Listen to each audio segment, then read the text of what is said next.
네, 안녕하세요, 구독자 여러분. 오늘은 말씀드렸던 인구 감소 지역하고 인구 감소 관심 지역. 최근에 좀 대두되는 말인데요. 이번 대책 발표하면서 나왔죠. 이 부분하고 국유재산 종합계획이라고 있습니다. 그거를 좀 알아두시면 여러분들한테 향후에 국유재산에 대한 것, 국유지라고 그러죠. 또 접할 일이 있으시면 도움이 되실 거고, 이 국유재산 종합계획 이번에 좀 말이 나왔죠. 이거 몇 년 됐습니다. 하나하나 살펴보시면서 이 내용도 좀 습득하시고 뭐 아시는 분도 계시겠지만 확실히 알고 계시면 앞으로 부동산 시장에 어떤 영향이 있을지 이 대책이 이어서 좀 판단할 수 있고 시장에 대처하는 데 좀 도움이 되실 겁니다. 하나하나 더 보고할게요, 여러분. 자, 보시는 바와 같이 국유재산 종합계획 이렇게 요번에 나왔어요. 2026년도께 내년 거예요. 국유재산법에 등록이 되어 있습니다. 등록이 아니라 명문화가 되어 있습니다. 이 계획을 세우라고. 기재부 발표가 찔끔 공급계획 3만 5천 원 발표했죠. 갑자기 뜬금없이 국토부 공급 총 계획이 나와야 되는데 그건 안 나오고 기재부가 자꾸 뭐 지방 활성화 던지고 같이 이게 이제 같은 묶음인데 이 부분에 대해서 우리가 좀 왜 이럴까, 그 원인은 무엇이고 왜 이럴까를 좀 판단할 필요가 있고 인구 감소 지역 관심 지역에 대해서도 명확하게 좀 파악을 하시면 도움이 되실 것 같습니다. 자, 볼게요. 하나씩. 이건 제 썸네일 하나 더 만들어다 보니까 이렇게 됐고요. 자, 국유지 활용 이렇게 기마대 부대 이렇게 돼 있습니다. 전 경찰 기마대 부지 성수동이에요. 자리 좋습니다. 이렇게.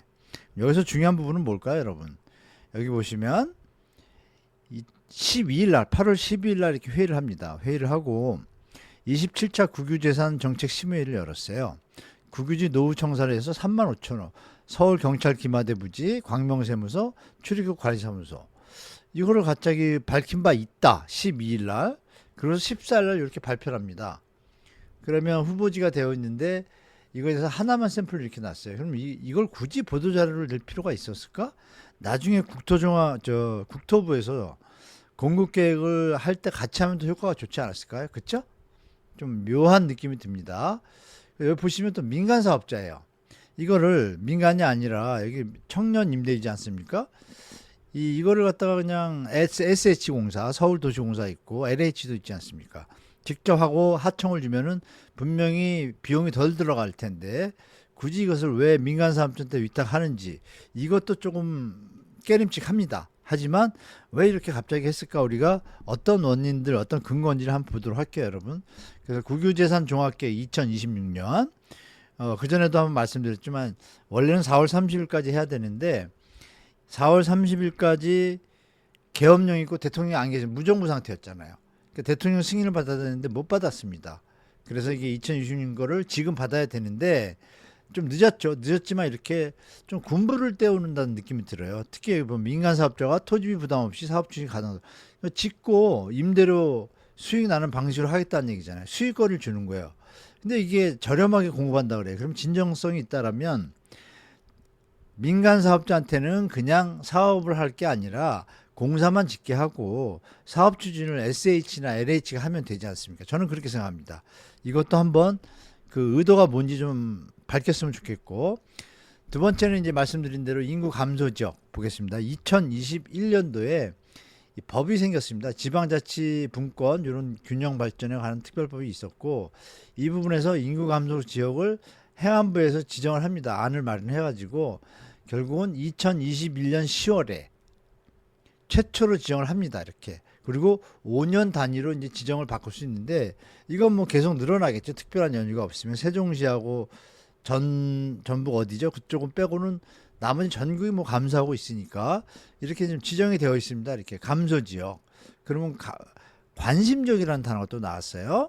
그래서 요 지역들에 대해서 지정을 해놨고 관심 지역이 이렇게 밑에 쭉 있잖아요. 이렇게.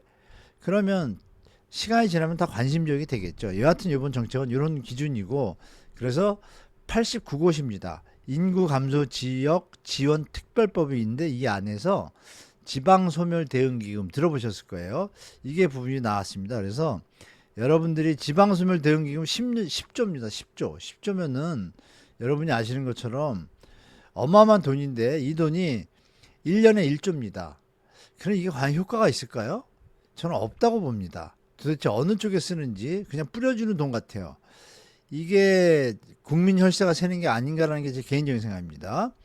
인구 감소 지역 지정안을 마련했고 협의하고 지방시대위원회 심의하고 지정하고 고시합니다. 5년 단위로 지정된다. 이렇게 이해하시면 되고, 그러면 이제 이런 것들을 이제 어떻게 산정을 하냐, 이런 기본적인 지표가 있습니다. 이렇게 8개 지표가 있는데, 증감률, 밀도, 청년의 이동률, 주간 상주 인구, 고령화 비율, 유소년 비율, 출생률, 저출생률. 이건 뭐냐면 여기 우측에 써놨죠. 제가 좀 가리고 있네요. 한 해 출생아 수가 1000명당에 몇 명을 낳는지 이 얘기입니다. 그래서 그 1000명당 출생아 수를 조출생률이라고 하는데, 이런 것들을 종합해 가지고 지표를 만듭니다. 그리고 8개 항목 지표죠. 이렇게 8개 항목 지표를 만들어서 나온 결과가 2021년 10월에 지정을 한 겁니다.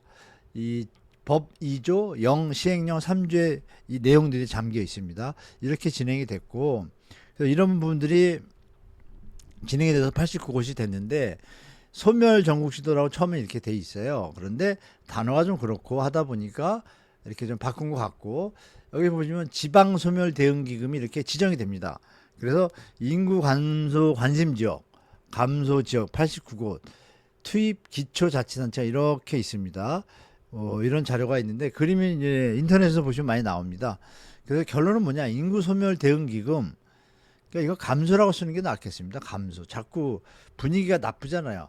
인구 소멸이 되려면 몇백 년 있어야 되는데, 그렇죠? 인구 소멸은 아닌 거고, 인구 감소 대응 기금, 이런 말로 바꿔야 될 것 같아요. 이것도 단어 하나하나도 국민들한테 부정적인 인식을 준 것 같습니다. 10조 인구 감소 대응 기금, 2022년에서 31년까지예요. 연 1조. 지금 벌써 3, 4조 날라갔어요. 뭐 티가 나나요? 안 나잖아요. 이것도 혈세가 새는 게 아닌가 하는 제 개인적인 생각이 듭니다. 기초단체 연간 최대 160억. 이거 갖고 인구 감소가 해결됩니까? 안 되죠.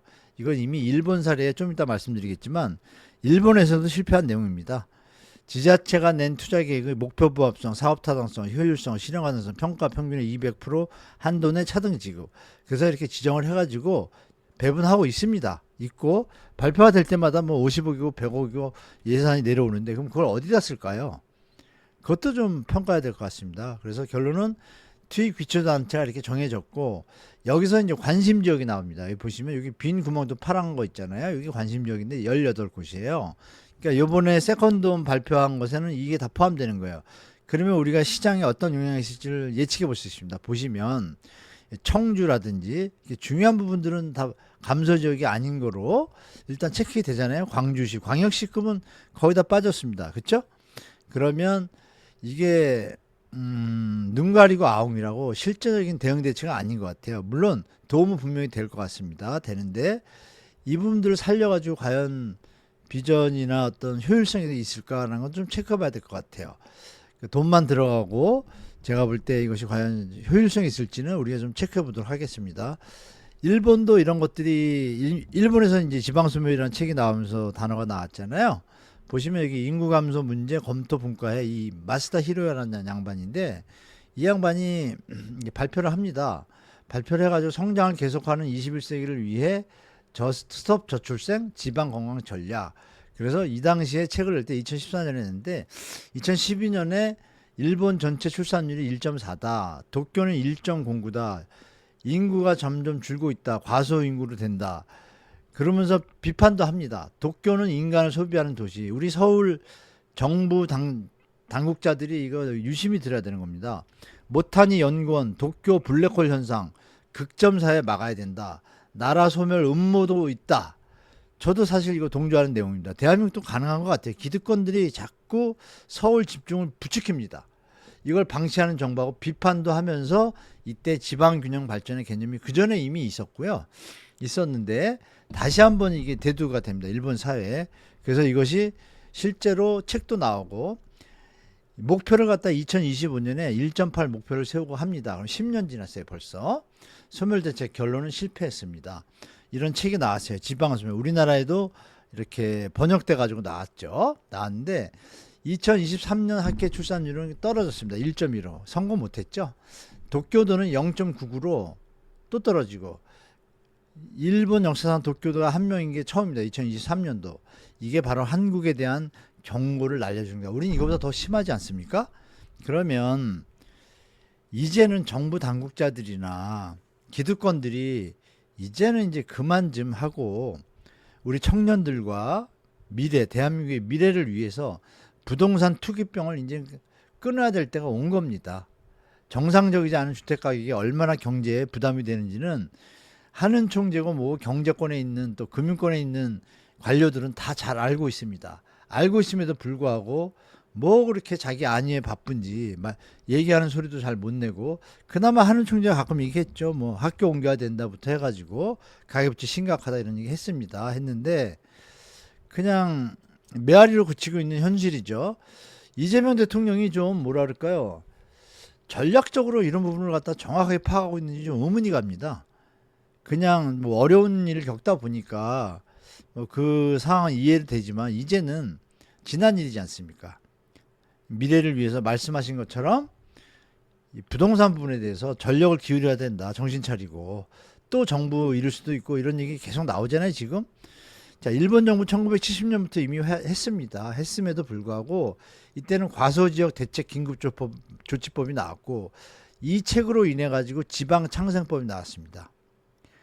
그래서 현재 상황은 어떠냐면 전문 연구 보조원이 지방 소멸 도시에 교육을 시켜가지고 지방 소멸을 최대한 지연시키려고 가가지고 교육하고 대책을 하고 제안을 올리고 하면 이걸 가지고 하는데 결국은 실패했다고 말씀드렸잖아요. 그러면 한국의 지방소멸 대응기금이 왜 효과가 있을까? 실효성 없습니다. 제가 볼 때. 차라리 그 10조를 갖고 그냥 지어주면 돼요. 집을 저렴하게 살 수 있게. 젊은이들이 일자리를 만들어주고. 그쪽으로 가야지 도시가 발전하지 않습니까? 이런 부분이 정부에서 좀 이제는 정말 중요한 타임이다라고 다시 한번 말씀드리고 싶습니다. 자, 이렇게 오늘 강의는 여기까지인데요. 오늘 영상 이렇게 보신 것처럼 여러분들이 생각하신 것처럼 지방 소멸이 일본에서도 실패했고 우리도 실패했습니다. 실패해 가고 있죠. 그래서 인구 감소 지역, 소멸 지역이란 단어는 이제 안 쓰는 거고, 행정부인데 두 가지를 다 써요. 소멸 대응 기금을 쓰고, 하나는 감소 지역, 관심 지역. 좀 그것도 단어도 통일했으면 좋겠습니다라는 말씀 드리고, 자, 오늘 영상 여기까지인데요. 인구 감소 지역과 관심 지역에 대해서 정부가 과연 어떤 정책을 질지, 그리고 이 부분에 대해서 정부의 정책에 따라서 이번에 세컨드홈 정책 나온 것처럼 여러분들이 유심히 좀 지켜보면서 지방에 과연 제일 좋은 건 일자리입니다. 일자리와 저렴한 주택을 공급해 주면 돼요. 이상하게 돈 흐트러 안 쓰고, 저는 그렇게 생각합니다. 그래서 여기까지 영상이고요. 인구 감소 지역과 관심 지역 잘 파악하셔가지고 여러분들이 뭐 자산 관리나 좀 마인드 컨트롤에 도움이 됐으면 하겠습니다. 자, 오늘 영상 여기까지고요. 자, 오늘 하루도 행복하시길 기원드리겠습니다. 시청해주셔서 감사합니다.